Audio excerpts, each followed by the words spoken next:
अस्सलाम वालेकुम, मैं हूं शेफ़ अफजल। आप यूट्यूब चैनल देख रहे हैं। दोस्तों, आज आपके लिए लेकर आया हूं हैदराबाद की मशहूर सिंधी बिरयानी की रेसिपी। कुछ लोग इसको पुलाव भी कहते हैं, कुछ बिरयानी भी, मगर ये बनती बहुत ही ज़बरदस्त है और बहुत ही आसान तरीके के साथ आज आपको बनाना सिखाऊंगा। इंशाल्लाह ये रेसिपी बनाकर आपको मज़ा आएगा और देखकर भी। और दोस्तों, कुछ टिप्स एंड ट्रिक हैं वो भी आपके साथ शेयर करूंगा।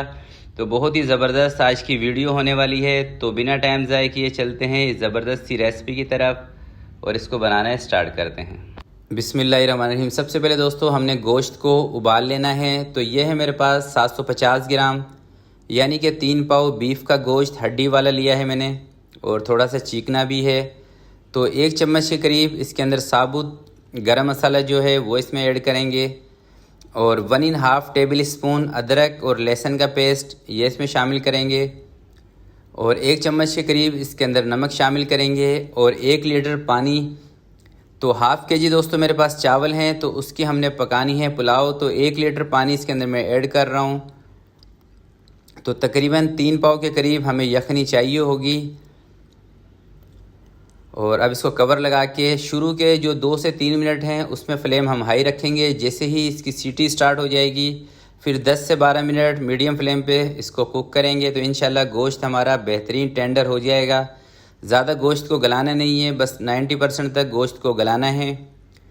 तो जब तक दोस्तों हम इसके मसाले कुछ रेडी कर लेते हैं, पिसे हुए मसाले। तो देखें ये 1 चम्मच से भी मैंने कम लिया है गरम मसाला, और इसके अंदर तेज़पत्ता और सब्ज़ इलायची भी ऐड की है, और 1 चम्मच इसके अंदर लेंगे सौंफ का, धनिया साबुत आधा चम्मच, और ज़ीरा साबुत ये भी आधा चम्मच, 5 से 6 अदद गोल लाल मिर्च, और इसको ग्राइंड कर लेंगे दरदरा सा। तो मसाला दोस्तों हमारा ग्राइंड हो चुका है, इसको साइड पे करते हैं, और दूसरी साइड पर इसको प्रेशर कुकर को बंद करेंगे और इसको छोड़ देंगे थोड़ी देर के लिए। अब इसकी सीटी को हटा के और चेक करते हैं कि किस तरह की हमारी यखनी तैयार हुई है। तो स्टीम अभी इसमें थोड़ी सी थी, मैंने पहले इसका ढक्कन हटा दिया है। तो आप अच्छी तरह से इसकी स्टीम को निकलने दिया करें, फिर प्रेशर कुकर के कवर को हटाया करें। चलें जी, अब यखनी को करते हैं एक साइड पर अलग और बोटियाँ दूसरी साइड पर। तो ये हैं दोस्तों बासमती राइस, ½ केजी मैंने लिए हैं, और 1 घंटे पहले इनको पानी में भिगो के रखा था। तो ये कोई ज़्यादा अच्छी क्वालिटी के नहीं है, नॉर्मल से चावल हैं जो मेरे पास रखे हुए थे।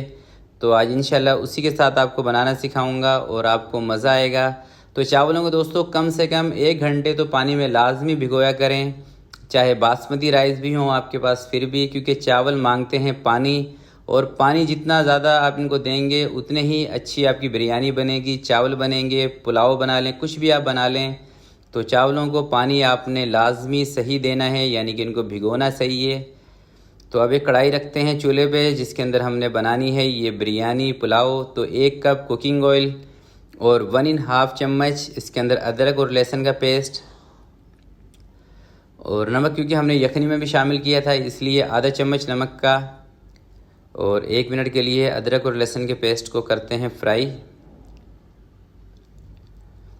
और ये हैं दोस्तों टमाटर, मेरे पास 3 बड़े साइज़ के मैंने टमाटर लिए थे, जिसका वेट अगर जो आप देखते हैं तो ये 1 पाव से थोड़े से ज़्यादा हैं, और 4 से 5 अदद हरी मिर्चें, इसका पेस्ट। तो टमाटरों को टेंडर होने देंगे और इसको 2 मिनट के लिए कवर लगा के रखेंगे, 2 से 3 मिनट, ताकि जो टमाटर हैं ये थोड़े से सॉफ्ट हो जाएं। इसके लिए थोड़ा सा इसमें पानी भी ऐड कर देते हैं।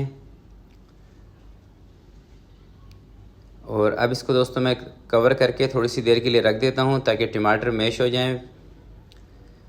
चलें जी, 4 से 5 मिनट हमने इसको छोड़ दिया था, और टमाटर देखें बिल्कुल गल चुके हैं। तो अब कुछ इसके अंदर मसाले जाएंगे। एक तो वही मसाला हमने इसमें दोस्तों ऐड करना है जो बनाया था इसके लिए। तो ये जो मसाला मैंने तैयार किया था इस पुलाव का, बहुत ही ज़बरदस्त है। और इसी तरह से दोस्तों अगर आप स्टेप बाय स्टेप इस रेसिपी को फॉलो करके बनाएंगे तो आपको बहुत ही मज़ा आएगा इंशाल्लाह ये बनाकर। तो मसाले भूनने के लिए जो हमने पानी इसमें ऐड करना था वो भी मैंने ज़रा सी यखनी इसमें ऐड की है, और 1 चम्मच के करीब इमली आपको पसंद ना हो तो फिर आप 5 से 6 आलू बुखारे भी ले सकते हैं, और साथ ही गोश्त भी इसमें शामिल कर देंगे और 2 से 3 मिनट तक इसकी करते हैं भुनाई। और उसके बाद इसमें यखनी डाल के इसको स्टार्ट करेंगे बनाना।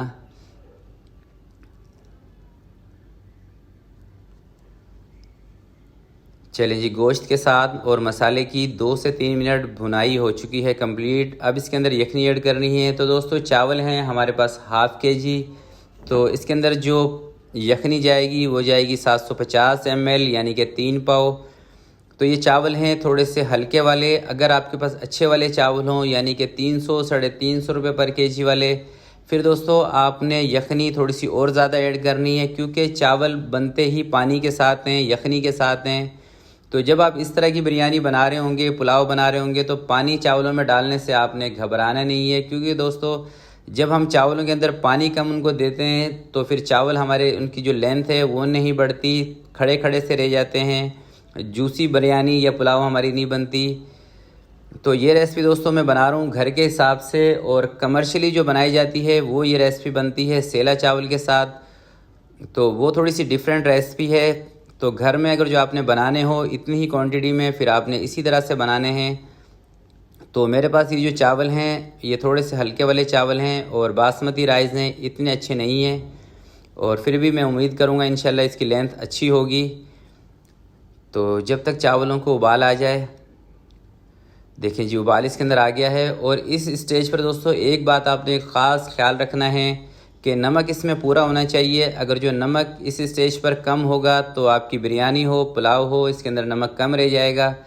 तो अभी आप इसके अंदर नमक चेक कर सकते हैं इसी स्टेज पर, और पूरा नमक होना चाहिए, क्योंकि आप 1000 मसाले इसमें डाल देंगे और नमक कम होगा तो कभी भी टेस्ट नहीं आएगा। कोई भी चीज़ आप बना लें उसमें नमक की जो क्वांटिटी है वो पूरी होनी चाहिए। और दूसरी दोस्तों बात यह है कि जैसे ही इसके अंदर उबाल आए तो आपने इसका फ्लेम थोड़ा सा कम करना है, क्योंकि दोस्तों चावलों को जब हम थोड़ी सी कम आंच पे बॉयल करते हैं तो चावल अपना ज़ोर लगाते हैं और लंबे होते हैं। तो इसको थोड़ी सी मीडियम सी आंच पे ही आपने एक उबाल दिलाने के बाद मीडियम आंच पे इसको बॉयल करना है, जैसे कि मैं कर रहा हूँ। जैसे ही इसके अंदर उबाल आया मैंने इसका कवर हटा दिया था और उसके बाद इसका फ्लेम भी कम कर दिया था।